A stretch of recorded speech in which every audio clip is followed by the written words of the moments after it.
En uno de los extremos más exigentes del continente africano, Sudáfrica consiguió construir algo que durante mucho tiempo parecía improbable: una agricultura moderna, exportadora y capaz de competir con países mucho más favorecidos por el clima. Mientras buena parte de África todavía lucha contra la inseguridad alimentaria, este país convirtió sus valles fértiles, sus zonas de clima mediterráneo, sus sistemas de riego y sus puertos estratégicos en una verdadera plataforma agrícola. La gran pregunta es inevitable: ¿qué hizo diferente Sudáfrica? La respuesta no está solo en tener tierras productivas. Está en haber entendido que depender únicamente de la lluvia era demasiado arriesgado. Por eso, en lugar de esperar a que la naturaleza fuera generosa, los agricultores sudafricanos apostaron por tecnología, logística, selección genética, mecanización y control de calidad. Hoy, este sistema no solo alimenta a más de 60 millones de habitantes, sino que también envía frutas, granos, carne, nueces, vino y productos ganaderos a algunos de los mercados más exigentes del planeta. Nuestro recorrido comienza en el Cabo Occidental, una región que a primera vista no parece el lugar ideal para producir uvas de exportación. El paisaje es seco, la lluvia es limitada y durante el verano las temperaturas pueden superar los 45 grados Celsius. En muchos momentos, el suelo se agrieta bajo un sol intenso que domina gran parte del año. Sin embargo, precisamente en este ambiente duro se encuentran algunos de los valles vitícolas más productivos del mundo. A diferencia de los viñedos verdes y húmedos de Francia o Italia, las uvas sudafricanas crecen en un escenario semiárido donde cada gota de agua debe aprovecharse con precisión. Para lograrlo, las vides se conducen sobre estructuras metálicas altas, diseñadas para mejorar la entrada de luz, facilitar la ventilación y reducir el riesgo de enfermedades. Al mismo tiempo, el agua procedente de grandes sistemas fluviales, como el río Orange, llega directamente a las raíces mediante riego por goteo. Durante toda la temporada de crecimiento, nada se deja al azar. Los productores revisan el tamaño de los racimos, la firmeza de la piel, el color de la fruta y el nivel Brix, que indica la concentración de azúcar. Con instrumentos especializados cortan muestras de uva, observan la pulpa, verifican la maduración interna y ajustan el manejo del cultivo. Así determinan el momento exacto de cosecha, una decisión crucial cuando el destino final está a miles de kilómetros. Después de 2 o 3 años de cuidado, cuando las plantas alcanzan una producción estable y los racimos tienen el tamaño requerido, empieza la cosecha. Pero en el caso de las uvas de exportación, no se trata de una recolección masiva. Estas frutas deben resistir varias semanas de transporte refrigerado sin perder frescura, brillo ni firmeza. Por eso, la maquinaria casi desaparece en esta etapa y el trabajo manual se vuelve indispensable. Los trabajadores seleccionan racimo por racimo directamente en la vid. Observan el color, el nivel de azúcar, la unión del tallo y la textura de cada grano. Luego cortan el pedúnculo con tijeras afiladas, evitando sacudidas que puedan desprender la capa natural que protege la uva. En el mismo viñedo se eliminan los frutos pequeños, blandos, agrietados o con color desigual. Después, cada racimo se coloca en bandejas poco profundas, siempre con una orientación cuidadosa para reducir golpes durante el traslado. Una vez cosechadas, las uvas viajan rápidamente desde las zonas áridas hasta las plantas de empaque. Allí pasan por nuevas fases de clasificación, recorte y revisión.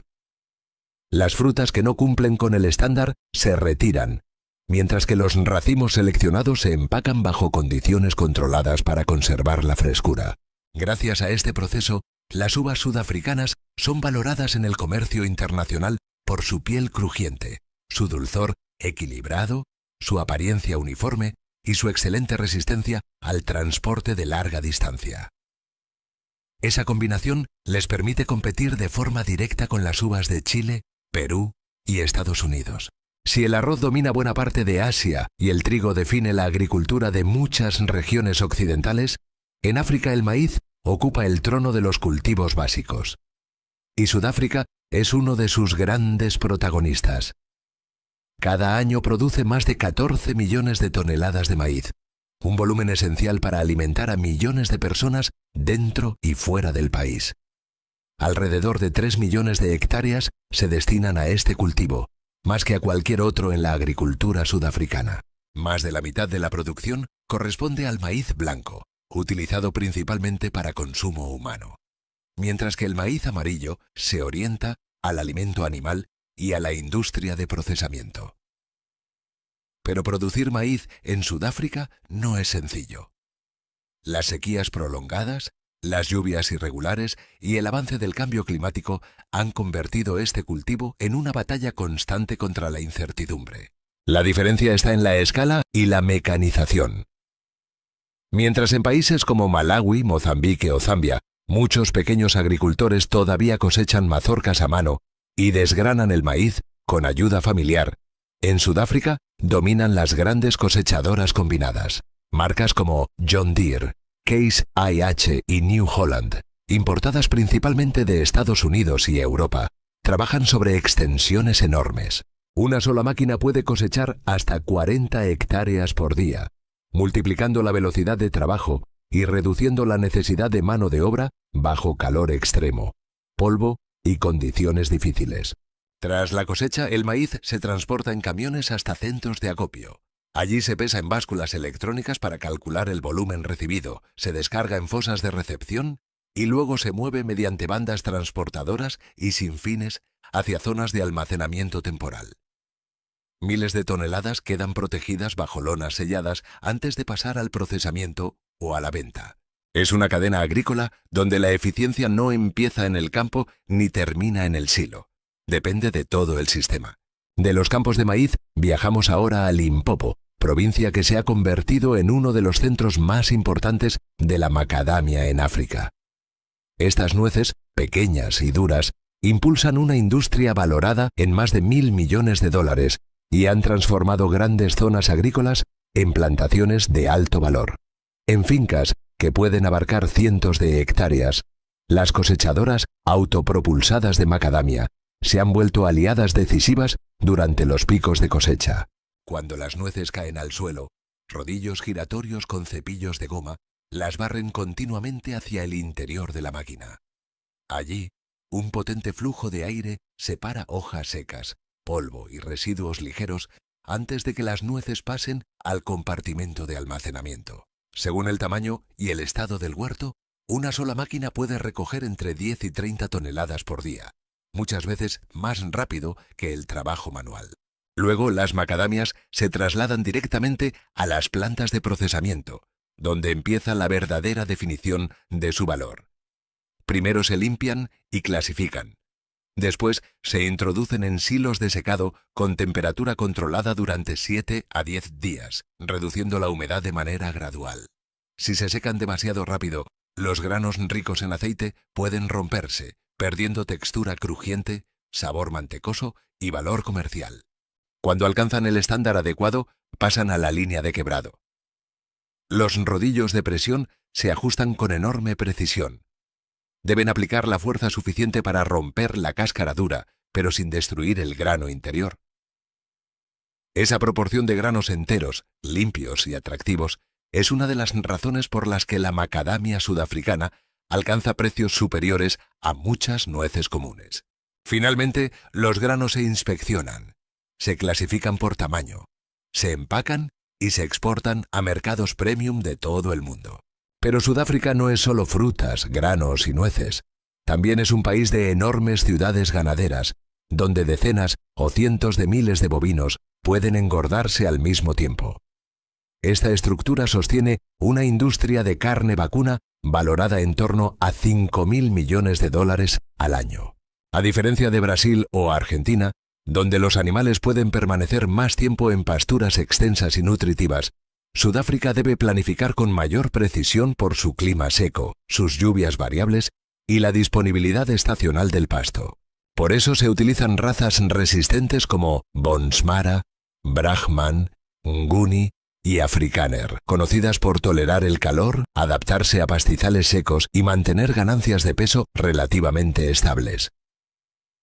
Cuando los terneros alcanzan entre 7 y 12 meses, o unos 200 a 250 kilos, suelen ingresar a corrales de engorde para la fase final. En los grandes feedlots, el alimento se prepara en volúmenes enormes. La base suele incluir ensilaje de maíz, heno, forrajes conservados y subproductos agrícolas ricos en energía. Después de la cosecha, el maíz planta entera o los pastos forrajeros se pican, se compactan y se forman en grandes pacas de ensilaje. Estas se sellan con varias capas de plástico para crear un ambiente sin oxígeno, permitiendo la fermentación natural y conservando nutrientes durante meses. Cada animal puede consumir entre 8 y 12 kilos de materia seca al día, dependiendo de su peso y etapa de crecimiento. A la hora de alimentar, las pacas de ensilaje, el heno, el maíz molido, las proteínas y los minerales se cargan en mezcladoras TMR. La máquina mezcla la ración de forma uniforme mientras avanza junto a los corrales, depositando el alimento directamente en los comederos. Después de meses de pastoreo y engorde, el ganado que alcanza el estándar de mercado se guía por mangas de manejo y se carga en camiones especializados rumbo a las plantas de procesamiento. Desde las regiones semiáridas sudafricanas también salió una de las razas caprienas de carne más famosas del mundo, la cabra Boer. Hoy está presente en más de 100 países y los animales reproductores de alta calidad pueden venderse por entre $2.000 y $5.000. Su prestigio no nació de una dieta especial, sino de su capacidad para transformar forrajes duros en músculo de manera eficiente. En las granjas sudafricanas, los cabritos se alimentan de leche materna durante las primeras semanas para fortalecer el sistema inmunológico y desarrollar la estructura ósea. Al llegar a unos 15 o 20 kilos, empiezan a adaptarse al heno, hojas de arbustos, maíz molido y suplementos ricos en proteína. Con buen manejo, los jóvenes pueden alcanzar entre 30 y 40 kilos en 4 a 6 meses. Además, las hembras adultas toleran condiciones difíciles y con frecuencia producen partos gemelares. Por eso, la Boer se ha convertido en una raza de carne muy valiosa, generalmente enviada a procesamiento entre los 8 y 12 meses, con carne firme, magra y de sabor intenso, pero no excesivo. El recorrido termina en Oudtshoorn, tierra de avestruces y de una historia agrícola singular. Hubo una época en que las plumas de avestruz sudafricanas eran tan codiciadas por la élite europea que transformaron una zona remota en una de las regiones más prósperas del área. Más de un siglo después, esta gigantesca ave sigue siendo un símbolo del país y sostiene una industria de alrededor de $110 millones al año. En los paisajes secos y semiáridos, la vida del avestruz comienza con una exhibición de cortejo sobre la arena. El macho abre las alas, baja el cuerpo y mueve el cuello para atraer a la hembra. Tras el apareamiento, ella empieza a poner huevos después de 1 o 2 semanas, con una producción aproximada de 40 a 60 huevos por temporada. Cada huevo puede pesar entre 1,2 y 1,8 kilos y posee una cáscara gruesa y resistente. En las granjas, los huevos se recogen diariamente y se colocan en incubadoras especializadas, donde se controlan temperatura y humedad para mejorar la tasa de nacimiento. Los polluelos crecen en instalaciones de cría con nutrición, salud y temperatura cuidadosamente manejadas. A medida que se desarrollan, pasan a una dieta de granos molidos, pastos tiernos, minerales y alimentos ricos en proteína. En apenas un año, muchos superan los 2 metros de altura y los 100 kilos de peso, convirtiéndose en las aves vivas más grandes del planeta. Pero su tamaño no es lo único extraordinario. Los avestruces pueden correr hasta 70 kilómetros por hora, una velocidad que atrae a visitantes internacionales a Oudtshoorn para verlos correr sobre pistas de arena e incluso experimentar el turismo asociado a estas aves. Sin embargo, su valor va mucho más allá del espectáculo. La carne de avestruz es apreciada por ser magra y rica en proteína. Sus huevos, una vez utilizados, pueden convertirse en lámparas decorativas, recuerdos y piezas de arte, algunas vendidas por cientos o incluso más de $1000. Así, en un territorio marcado por sequías, calor extremo y recursos limitados, Sudáfrica demuestra que la agricultura moderna no depende únicamente de la fertilidad natural. Depende de convertir cada ventaja en un sistema. Clima, agua, máquinas, genética, procesamiento, puertos y disciplina de calidad. Esa es la razón por la que, desde viñedos áridos hasta feedlots gigantes y granjas de avestruces, la agricultura sudafricana se ha colocado en un nivel diferente dentro de África. Durante más de medio siglo, desde la gran ola de descolonización, África ha vivido una paradoja difícil de ignorar. Es un continente con una de las poblaciones jóvenes de crecimiento más rápido del planeta, con enormes reservas de tierra potencialmente cultivable y con recursos naturales valorados en billones de dólares. Bajo su suelo se encuentran oro, diamantes, petróleo, gas, cobalto, cobre y uranio, materias primas esenciales para la industria, la energía y la tecnología del siglo XXI. Pero la mayor riqueza de África no siempre está bajo tierra. Para millones de personas, el recurso más importante está justo en la superficie, la tierra. Y ahí comienza el problema. El desierto del Sahara se extiende por más de 9 millones de kilómetros cuadrados, cruzando el continente de este a oeste como una inmensa barrera de arena, calor y sequedad. Más al sur, en la franja del Sahel, millones de hectáreas sufren sequías repetidas, erosión, pérdida de fertilidad y degradación del suelo. Cuando la tierra se empobrece, la producción agrícola cae. Cuando la producción cae, los ingresos de las familias también disminuyen. Y cuando los ingresos desaparecen, la pobreza se transmite de una generación a la siguiente como un ciclo difícil de romper. Por eso, mientras muchas regiones del mundo han reducido la pobreza extrema en las últimas décadas, África subsahariana sigue concentrando una parte cada vez más importante de la población pobre del planeta. Sin embargo, en lugar de permitir que el desierto defina su futuro, muchos países africanos han empezado a reescribir su destino con una estrategia sorprendentemente simple. Desde Senegal, en el oeste, hasta Etiopía, en el este, millones de personas han comenzado a restaurar tierras degradadas mediante técnicas de bajo costo. Una de las más llamativas consiste en excavar pequeños hoyos en forma de media luna sobre suelos secos y aparentemente muertos. A simple vista parecen simples marcas en la tierra, pero en realidad estas pequeñas estructuras son capaces de cambiar el destino de paisajes enteros. De ellas han surgido nuevos pastizales, cultivos de alimentos, árboles nativos y millones de hectáreas en proceso de recuperación. Poco a poco, estos esfuerzos se han integrado en una de las mayores ambiciones ambientales de la historia moderna: la Gran Muralla Verde de África. No se trata solo de plantar árboles, se trata de proteger la base productiva de un continente entero y reducir la brecha de desarrollo entre África y el resto del mundo. Para entender cómo agricultores e ingenieros africanos están convirtiendo tierras áridas en campos productivos, primero hay que comprender al enemigo principal de la agricultura en el Sahel: la escasez de agua útil. El mayor error al observar el Sahara y sus zonas vecinas es pensar que allí no existe agua.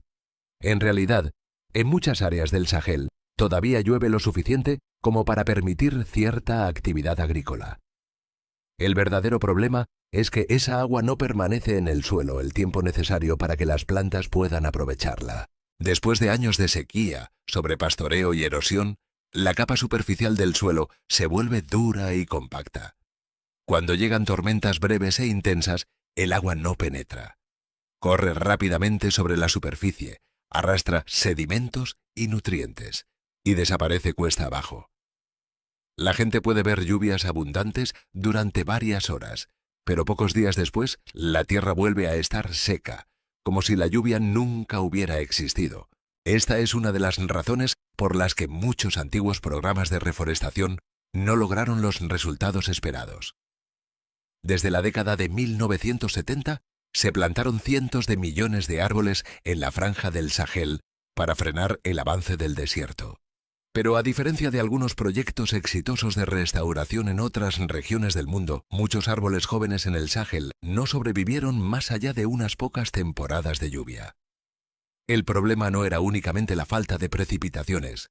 El problema era la incapacidad del suelo para retener el agua cuando finalmente llegaba. Y fue precisamente ante este desafío que los agricultores locales desarrollaron una solución tan sencilla que parece casi imposible. En lugar de empezar con árboles, empezaron con hoyos. Pero construir hoyos de media luna no significa cavar al azar. El primer paso consiste en identificar con precisión las zonas degradadas que todavía conservan potencial de recuperación. Después de seleccionar el terreno adecuado, las comunidades marcan miles de puntos utilizando cuerdas, estacas de madera o herramientas de medición simples. Cada hoyo se ubica siguiendo las curvas de nivel del terreno, de manera que las filas queden alineadas contra la dirección natural del escurrimiento. Este detalle es fundamental. Si los hoyos se distribuyen sin orden, solo retienen agua en puntos aislados, pero cuando se organizan en filas paralelas a lo largo de una ladera, actúan como una red completa que frena el agua de lluvia en toda la pendiente. Solo después de ese trazado comienza la excavación. Los hoyos de media luna son depresiones poco profundas, abiertas hacia la parte alta del terreno, justo en la dirección desde donde baja el agua durante las lluvias. Por lo general, miden entre 20 y 40 centímetros de profundidad y pueden alcanzar unos 5 metros de ancho. Los agricultores usan azadas o palas para retirar la tierra, y luego colocan ese material en la parte posterior del hoyo, formando un pequeño dique semicircular. Vistos de cerca parecen simples huecos en el suelo, pero cuando miles de ellos se conectan en una misma ladera, se transforman en un gigantesco sistema de captación de lluvia. Cuando llega la temporada húmeda, el agua que antes corría sin control se desacelera. El sedimento queda atrapado. Los nutrientes permanecen dentro del hoyo, y la humedad se conserva durante mucho más tiempo. Una de las mayores ventajas de esta técnica es su bajo costo. La mayor parte del trabajo se realiza a mano, con herramientas básicas y mano de obra local. No requiere grandes canales, presas costosas, ni sistemas de riego complejos. Por eso puede aplicarse en comunidades pobres, donde la infraestructura moderna es limitada. Desde el cielo, miles de hoyos de media luna parecen pequeñas sonrisas dibujadas sobre el desierto, extendiéndose hasta el horizonte. Una vez que el agua, el sedimento y los nutrientes quedan retenidos, solo falta el elemento final: las primeras semillas. Después de las primeras lluvias, los agricultores siembran dentro de los hoyos cultivos alimentarios, pastos forrajeros y especies nativas resistentes a la sequía. Según la región, pueden plantar mijo, sorgo, caupí, acacias u otros árboles adaptados al clima seco. En pocos años, la diferencia se vuelve visible. Mientras las tierras vecinas continúan secas y pobres en nutrientes, los hoyos comienzan a convertirse en pequeños oasis, capaces de conservar humedad durante más tiempo. Esa humedad adicional ofrece a las plantas jóvenes una ventaja decisiva. Sus raíces tienen más días para crecer antes del regreso de la estación seca. Al mismo tiempo, el sedimento y la materia orgánica acumulada dentro de los hoyos mejoran gradualmente la fertilidad del suelo. Cada temporada, la tierra se vuelve un poco más profunda, un poco más suave y un poco más capaz de sostener vida. Cuando la vegetación empieza a crecer, aparece un proceso de restauración natural. Las raíces estabilizan el suelo, las hojas cubren la superficie y reducen la evaporación. La materia orgánica de las plantas muertas vuelve a incorporarse al terreno. A partir de ese momento, los hoyos de media luna ya no solo almacenan agua. Crean las primeras condiciones para que la naturaleza empiece a repararse a sí misma. Pero la creatividad de los agricultores y técnicos africanos no termina ahí. Para restaurar superficies más grandes, muchas comunidades del Sahel utilizan otra técnica simple: los cordones de piedra. En lugar de excavar miles de hoyos individuales, la gente recoge piedras de los alrededores y las coloca en largas líneas siguiendo las curvas de nivel de las laderas. Cada cordón de piedra suele medir apenas entre 20 y 30 centímetros de altura, pero puede extenderse durante cientos de metros. Con el paso del tiempo, esta barrera ralentiza el agua de lluvia, retiene sedimentos y permite que el suelo, situado detrás de las piedras, se vuelva más profundo y fértil. Sin embargo, incluso cuando se logra retener agua en la superficie, queda una pregunta crucial: ¿cómo mantener agua disponible durante la larga estación seca, que puede durar muchos meses? La respuesta llega con una estructura todavía más sencilla: las presas de arena. Su funcionamiento recuerda al de las presas construidas por los castores, considerados ingenieros ecológicos de la naturaleza. La idea no es detener por completo el agua con una enorme estructura, sino frenar el flujo lo suficiente para que el ecosistema pueda almacenarla. En muchos cauces estacionales del Sahel y de África Oriental, las comunidades construyen pequeñas presas de hormigón atravesando lechos de ríos secos. Cuando llega la temporada de lluvias, el agua sigue fluyendo, pero la arena y los sedimentos pesados quedan atrapados detrás de la barrera. Con el tiempo, se forma una especie de acuífero artificial. Millones de litros de agua permanecen almacenados entre los granos de arena, protegidos en gran parte de la evaporación. Esta agua puede aprovecharse durante meses después de la temporada lluviosa para uso doméstico, ganado y producción agrícola. En regiones áridas, donde un pozo seco puede obligar a caminar kilómetros cada día, una presa de arena puede cambiar por completo la vida de una comunidad. No solo reduce la distancia para conseguir agua, también permite cultivar huertos, mantener animales vivos y recuperar vegetación alrededor de los cauces. Por eso, las presas de arena se han convertido en una de las soluciones de gestión hídrica más eficaces en zonas secas de África Oriental. En Kenia se han construido miles de estructuras de este tipo, y países como Etiopía, Tanzania y Zimbabue también han aplicado proyectos similares. Su éxito se debe a una combinación poderosa: bajo costo, larga vida útil, construcción comunitaria y gran capacidad de adaptación a climas áridos. Cada hoyo de media luna recupera apenas unos metros cuadrados. Cada cordón de piedra protege solo una parte de una ladera. Cada presa de arena abastece principalmente a una comunidad local. Pero cuando estas soluciones se multiplican a lo largo de un corredor de más de 8.000 kilómetros, desde Senegal hasta Djibouti, dejan de ser intervenciones aisladas. Se convierten en la base de una ambición continental: la Gran Muralla Verde.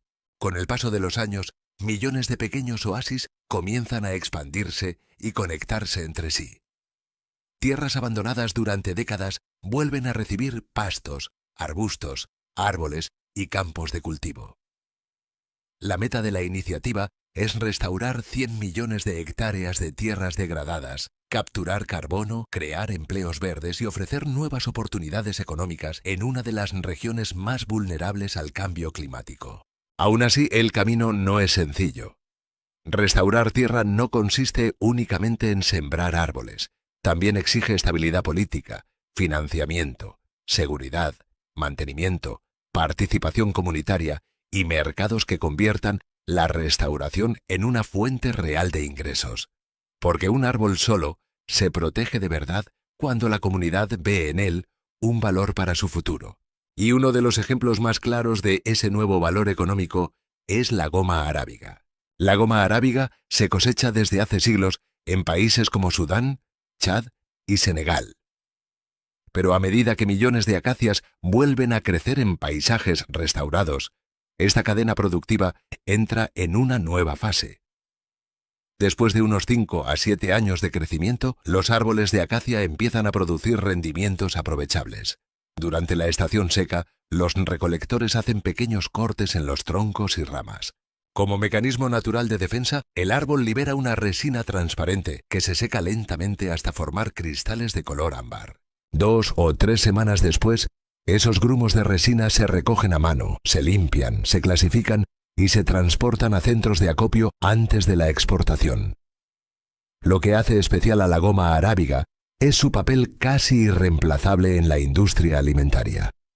Funciona como estabilizante y emulsionante natural, ayudando a mantener la textura y la calidad de miles de productos. refrescos, caramelos, chocolates, cosméticos, medicamentos y alimentos procesados. La demanda constante de estas industrias ha convertido a la goma arábiga en una fuente importante de ingresos para muchas familias rurales. En algunas comunidades puede representar una parte considerable del ingreso anual. Más importante aún, cada kilogramo vendido ofrece a la población local un incentivo económico para proteger los árboles en lugar de cortarlos. Así, la restauración deja de ser solo una política ambiental y se convierte en una estrategia de supervivencia económica. Durante años, Sudán ha sido el proveedor dominante de la goma arábiga mundial, lo que convierte al Sahel en un eslabón estratégico para grandes cadenas internacionales de alimentos y bebidas. Sin embargo, los conflictos, la inestabilidad y el contrabando también muestran la fragilidad de esta economía. La Gran Muralla Verde, por tanto, no puede depender únicamente de plantar árboles. Necesita instituciones sólidas, paz, infraestructura, mercados transparentes y beneficios reales para las comunidades que viven en primera línea contra la desertificación. La goma arábiga es solo una pieza de un panorama mucho más amplio. El renacimiento del Sahel. Todavía quedan millones de hectáreas degradadas esperando ser restauradas. Al mismo tiempo, el cambio climático, el crecimiento demográfico y la presión sobre los recursos hacen que el desafío sea cada vez más urgente. Si tiene éxito, esta podría ser una de las primeras veces en la historia moderna en que un continente utiliza la restauración ecológica como una estrategia de desarrollo económico a gran escala. No sería simplemente una muralla de árboles, sería una muralla de agua retenida, suelos recuperados, alimentos producidos, empleos rurales y comunidades con más razones para permanecer en su tierra. Entonces, la pregunta final es inevitable. ¿Puede la Gran Muralla Verde convertirse en el gran punto de inflexión económico de África en el siglo XXI? ¿O serán los problemas institucionales, políticos y de seguridad barreras más difíciles de superar que el propio desierto? Mientras el suelo vuelve lentamente a la vida, regiones que antes parecían condenadas a la desertificación están empezando a transformarse en paisajes productivos. Y en cada hoyo de media luna, en cada cordón de piedra, en cada presa de arena y en cada árbol de acacia, África intenta demostrar que incluso el desierto puede volver a respirar. Alimentado por el Nilo durante más de 5.000 años, Egipto fue la cuna de una de las civilizaciones agrícolas más extraordinarias de la historia. Sus campos dieron origen a imperios, ciudades, templos y sistemas de riego que asombraron al mundo antiguo. Pero en pleno siglo XXI, ese mismo país se enfrenta a una paradoja cada vez más difícil de resolver. Egipto posee casi 1 millón de kilómetros cuadrados de territorio, una superficie comparable a la suma de varios países europeos. Sin embargo, la mayor parte de ese territorio está cubierta por desierto. La vida, la agricultura y la población se concentran en una franja estrecha, el valle y el delta del Nilo. En la práctica, solo una pequeña parte del país puede cultivarse de forma natural. Y lo más grave no es únicamente la falta de tierras fértiles, sino la dificultad de expandirlas. Mientras la población sigue creciendo y la demanda de alimentos aumenta año tras año, la superficie agrícola tradicional permanece casi estancada. En las zonas fértiles del valle y del delta, la urbanización avanza sobre tierras que durante siglos produjeron trigo, arroz, hortalizas y algodón. Cada nueva carretera, cada bloque de viviendas y cada expansión urbana reduce un poco más el espacio disponible para producir alimentos. El resultado es una dependencia alimentaria profunda. Egipto es uno de los mayores importadores de trigo del mundo, porque el pan no es simplemente un alimento básico, es parte de la estabilidad social del país. Para más de 100 millones de habitantes, garantizar harina, pan y aceites vegetales a precios accesibles es una cuestión económica, política y estratégica. Pero el problema agrícola de Egipto no termina en la tierra. También depende de un recurso todavía más delicado: el agua. Casi toda el agua dulce del país procede del Nilo. Este río, que recorre miles de kilómetros y atraviesa varios países africanos antes de llegar al Mediterráneo. Ha sido durante milenios la arteria vital de Egipto. Sin embargo, su caudal no nace dentro de las fronteras egipcias. Buena parte del agua proviene de las tierras altas de Etiopía, donde la construcción de grandes infraestructuras hidráulicas, como la gran presa del Renacimiento etíope, ha elevado las preocupaciones sobre el futuro suministro de agua. Eso significa que el destino agrícola y alimentario de Egipto depende de un río cuyo flujo no controla por completo. Para un país rodeado de desierto, con una población enorme y una agricultura altamente dependiente del riego, esta vulnerabilidad es demasiado grande como para ignorarla. Donde muchos solo ven arena caliente y tierra estéril, Egipto ve una reserva estratégica. Si el agua puede llegar al desierto, entonces esas superficies podrían transformarse en una nueva zona agrícola, capaz de absorber presión demográfica, aumentar la producción de alimentos y reforzar la seguridad nacional. Bajo esa lógica nació una de las apuestas de ingeniería agrícola más ambiciosas del continente, el proyecto New Delta. La idea es audaz: construir un nuevo delta agrícola al oeste del delta tradicional del Nilo, llevando agua tratada, canales, tuberías, estaciones de bombeo y sistemas de riego hacia zonas que antes eran casi completamente improductivas. No se trata solo de abrir nuevos campos. Se trata de rediseñar la relación de Egipto con su propio territorio. Sin embargo, esta no es la primera vez que el país intenta convertir el desierto en tierras cultivables. Décadas atrás, Egipto depositó enormes esperanzas en Tosca, un proyecto presentado como un milagro en el desierto. Pero los resultados quedaron muy por debajo de las expectativas iniciales. Las dificultades técnicas, los costos, la salinidad del suelo, la gestión del agua y la distancia con los mercados demostraron que conquistar el desierto no era tan simple como trazar canales sobre un mapa. Entonces surge la pregunta: ¿por qué Egipto cree que esta vez será diferente? Para entenderlo hay que empezar por el primer gran desafío: transportar millones de metros cúbicos de agua a través de un paisaje donde la evaporación, el calor y la arena parecen estar siempre en contra. Cuando el proyecto New Delta comenzó a tomar forma, el desierto se convirtió en una obra gigantesca. Miles de trabajadores, excavadoras, camiones, bulldozers y equipos de construcción operaron casi sin descanso en medio de un mar de arena. El primer paso fue estabilizar el terreno. Construir sobre dunas móviles y superficies inestables exige modificar por completo el paisaje. Las máquinas nivelaron el suelo, retiraron montículos de arena y prepararon corredores por donde después pasarían canales, carreteras y tuberías. Luego comenzó la excavación de los canales principales. Estas estructuras fueron diseñadas para mover enormes volúmenes de agua con la mayor eficiencia posible. En algunos tramos, los canales alcanzan decenas de metros de ancho y varios metros de profundidad, suficientes para transportar caudales masivos hacia nuevas zonas agrícolas. Pero excavar no era suficiente. En un ambiente desértico, cada pérdida de agua se convierte en un problema económico y estratégico. Por eso, una de las prioridades fue reducir la filtración y la evaporación. Tras estabilizar el lecho del canal, se colocaron capas de preparación y se instalaron secciones de concreto reforzado.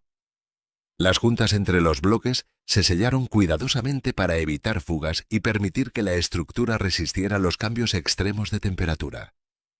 En el desierto, el calor diurno puede ser abrasador, mientras que por la noche la temperatura cae de forma notable. Ese contraste obliga a que cada tramo de infraestructura sea capaz de expandirse y contraerse sin agrietarse. Pero un canal gigante por sí solo no puede alimentar casi 1 millón de hectáreas de tierras nuevas. El agua debe moverse con precisión. Por eso, a lo largo del sistema se construyeron reservorios de regulación, estaciones de bombeo y redes secundarias capaces de estabilizar el flujo. Desde los canales principales, grandes tuberías subterráneas llevan agua hacia zonas agrícolas dispersas. Muchas de estas conducciones se entierran para reducir las pérdidas por evaporación, mientras sensores y sistemas de control ayudan a regular el suministro. La diferencia fundamental entre New Delta y muchos proyectos anteriores no está solamente en la escala. Está en el origen del agua. En lugar de depender únicamente de nuevas extracciones directas del Nilo, una parte importante del sistema utiliza agua de drenaje agrícola procedente del delta tradicional. Esa agua, después de ser recolectada, se traslada a instalaciones de tratamiento a gran escala, como el complejo de Al-Hammam. Allí se filtra, procesa y acondiciona antes de ser bombeada nuevamente hacia el desierto. Este enfoque cambia por completo la lógica del proyecto. Egipto no está simplemente llevando agua al desierto. Está intentando reciclar su propio sistema de riego para crear una segunda zona de producción agrícola. En un país donde cada metro cúbico cuenta, reutilizar agua se convierte en una herramienta de supervivencia. Cuando las primeras compuertas se abrieron y el agua empezó a avanzar por la nueva red, el paisaje comenzó a cambiar. Donde antes solo había arena y roca, empezaron a aparecer campos verdes, círculos de riego, carreteras agrícolas, almacenes y centros logísticos. Desde las imágenes satelitales, el contraste es impresionante. Manchas verdes creciendo en medio del Sahara, como si el delta tradicional hubiera empezado a extenderse hacia el oeste. Uno de los objetivos centrales de New Delta es reducir la dependencia alimentaria de Egipto, y en el centro de esa estrategia se encuentra el trigo. Para los egipcios, el trigo no es un cultivo cualquiera. Es la base del pan subsidiado que sostiene la dieta diaria de decenas de millones de personas. Cada tonelada producida dentro del país reduce presión sobre las importaciones, las reservas de divisas y el presupuesto público. Durante la temporada de cosecha, los campos de trigo del nuevo desierto agrícola se vuelven dorados bajo el sol intenso. Cosechadoras de alta capacidad trabajan sin interrupción para recoger el grano antes de que el calor extremo incremente las pérdidas. En comparación con proyectos anteriores, New Delta tiene la posibilidad de añadir una cantidad significativa de producción nacional, especialmente si se combinan semillas mejoradas, riego eficiente y mecanización. Pero la pregunta más importante no es cuántas toneladas puede producir en los primeros años. La verdadera pregunta es si el suelo podrá mantenerse fértil durante décadas. La historia de la agricultura en zonas áridas está llena de advertencias. Muchos proyectos de riego en el desierto fracasaron porque el agua, al evaporarse, dejó sales acumuladas en el suelo. Con el tiempo, esa salinidad reduce la productividad, daña las raíces y puede convertir campos prometedores en tierras difíciles de cultivar. Por eso, New Delta no puede depender solo de llevar agua.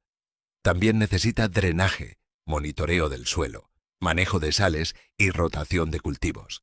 En el largo plazo, el éxito del proyecto no se medirá únicamente por el volumen de agua bombeada ni por la cantidad de hectáreas sembradas. Se medirá por su capacidad para mantener la fertilidad del suelo generación tras generación. Además del trigo, Egipto busca reducir otra dependencia costosa, los aceites vegetales. Con más de 3.000 horas de sol al año, el clima cálido y seco del norte de Egipto ofrece condiciones favorables para cultivos como el girasol. La baja humedad ayuda a reducir ciertas enfermedades, mientras la radiación solar favorece la acumulación de aceite en las semillas. El girasol es especialmente atractivo porque cada hectárea puede generar un valor económico importante con menos presión que otros cultivos más demandantes. Con rendimientos adecuados y un contenido de aceite elevado, esta planta puede ayudar a disminuir la factura de importación de aceites comestibles. En un país de más de 100 millones de habitantes, producir más aceite dentro del territorio nacional no es solo una decisión agrícola, es una medida de seguridad alimentaria. Mientras el trigo sostiene el consumo interno y el girasol apunta a reducir importaciones, el algodón egipcio representa otra dimensión, la competencia en mercados premium. El algodón de Egipto es famoso por sus fibras extra largas, más resistentes y suaves que las de muchos algodones comerciales convencionales. Esa característica permite fabricar telas de alta calidad, reconocidas internacionalmente por su suavidad, durabilidad y prestigio. Aunque Egipto representa una proporción pequeña de la producción mundial de algodón, su marca tiene un valor simbólico enorme. Pero esa calidad exige un manejo cuidadoso. En muchos casos, la cosecha debe realizarse con especial atención para evitar dañar la fibra.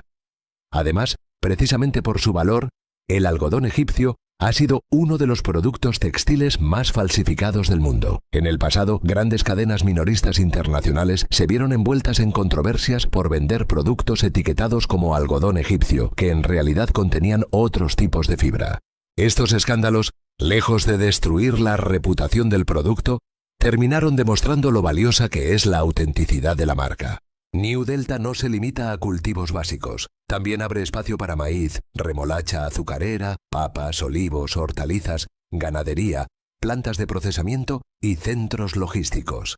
La idea es construir un ecosistema agrícola completo, donde la producción, el almacenamiento, la transformación y el transporte funcionen como una sola cadena. Sin embargo, la magnitud del proyecto también trae riesgos enormes. Construir canales, tuberías, estaciones de bombeo, plantas de tratamiento, redes eléctricas y caminos en el desierto requiere inversiones multimillonarias. Además, mover y tratar agua todos los días consume grandes cantidades de energía. Si los costos operativos son demasiado altos, si el suelo se degrada o si la gestión del agua falla, el proyecto podría convertirse en una de las apuestas agrícolas más caras de la historia moderna.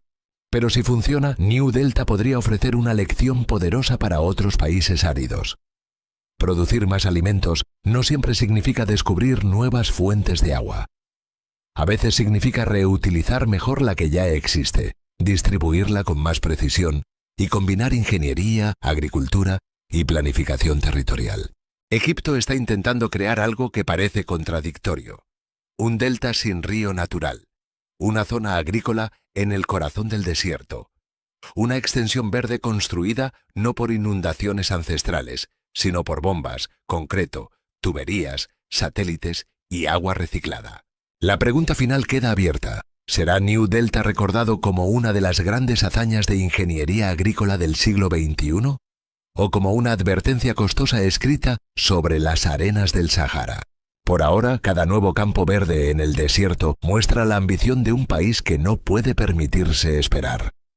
Porque para Egipto, transformar la arena en alimento no es solamente un sueño de desarrollo. Es una necesidad nacional. Hay máquinas agrícolas que no solo trabajan la tierra, sino que parecen hipnotizar a cualquiera que las observa. Una de ellas es la Stone Burier, o máquina enterradora de piedras. Su función es tan simple como impresionante: transformar campos llenos de rocas, malezas y restos vegetales en una superficie suave, nivelada y lista para sembrar. El secreto está en un eje rotativo de alta velocidad equipado con cuchillas resistentes. A medida que la máquina avanza, rompe la capa superior del suelo, la tritura, la filtra y empuja las piedras hacia las capas más profundas. Al mismo tiempo, los residuos de plantas y malas hierbas quedan enterrados bajo la superficie. Arriba permanece una capa fina, aireada y uniforme, ideal para la germinación de semillas y el desarrollo inicial de las raíces. Esta tecnología es especialmente útil en zonas agrícolas de Europa, sobre todo en Italia, España y Francia, donde muchos viñedos, olivares y huertos se encuentran sobre terrenos pedregosos. También se utiliza cada vez más en la agricultura tecnificada de Japón y China, así como en proyectos de paisajismo urbano en varias regiones de Asia. Allí donde antes el suelo parecía demasiado duro o irregular, esta máquina permite preparar el terreno con rapidez y precisión. Otra herramienta que llama la atención por su sencillez y eficacia es el formador de camas o ridger. Imagina un enorme arado de hierro dibujando líneas perfectas sobre el campo, como si estuviera trazando geometría directamente sobre la tierra. El implemento se engancha a un tractor y utiliza una estructura metálica en forma de V instalada en la parte trasera. Cuando el tractor avanza, las alas curvas empujan la tierra desde ambos lados hacia el centro. Así se forman caballones rectos, con altura y anchura uniformes. Este proceso no solo afloja el suelo, sino que mejora el drenaje, conserva humedad alrededor de las raíces y crea un entorno ideal para cultivos que necesitan camas elevadas, como papas, batatas, caña de azúcar, maíz y numerosas hortalizas. En los huertos frutales modernos, otra máquina parece salida de una película de ciencia ficción. Se trata de un pulverizador especializado para árboles frutales, utilizado en grandes países productores como Brasil, Estados Unidos, España, Italia y Australia. Su estructura se basa en un poderoso sistema de aspersión montado sobre un enorme marco en forma de U, acompañado por un tanque que puede alcanzar una capacidad de hasta 4.000 litros. Mientras la máquina avanza entre las hileras de árboles, las barras de pulverización se ajustan en presión y ángulo para liberar una neblina fina que cubre el follaje por ambos lados. El diseño de varios niveles permite aplicar el tratamiento desde la base hasta la copa, alcanzando incluso ramas internas que son difíciles de cubrir con métodos manuales.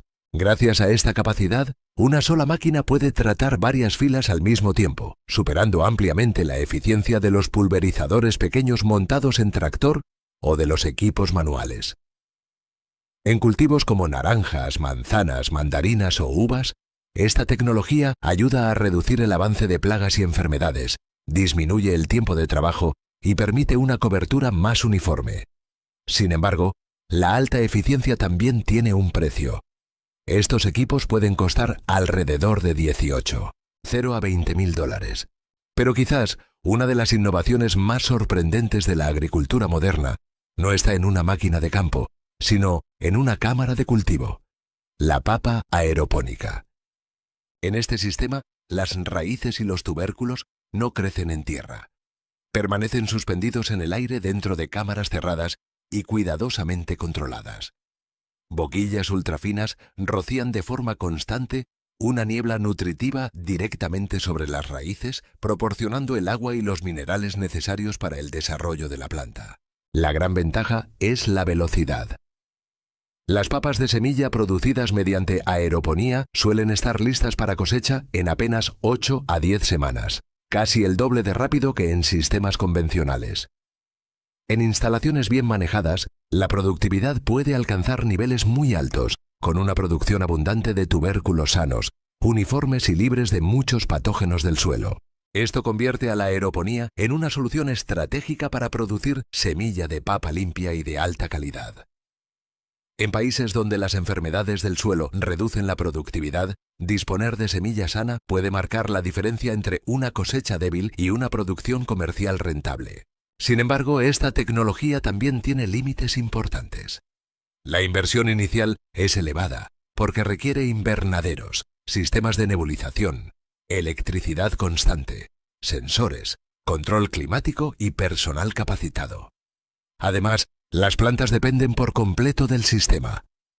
Una falla eléctrica, una bomba dañada o un problema de presión puede poner en riesgo toda la producción en muy poco tiempo. Aún así, sus beneficios económicos son considerables. Al producir más tubérculos de semilla en menos tiempo y con menor riesgo de enfermedades, agricultores y empresas pueden recuperar la inversión con mayor rapidez. Por eso, la aeroponía se está expandiendo en países como India, China, Kenia y varias naciones europeas. Desde máquinas que entierran piedras hasta sistemas que cultivan papas en el aire, la agricultura moderna demuestra que el futuro del campo no depende únicamente de tener más tierra.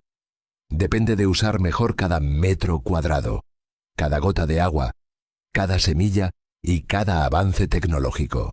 Entonces, ¿qué opinas de este método? ¿La agricultura del futuro estará en grandes campos abiertos o en sistemas cerrados donde incluso las raíces ya no necesitan tocar el suelo?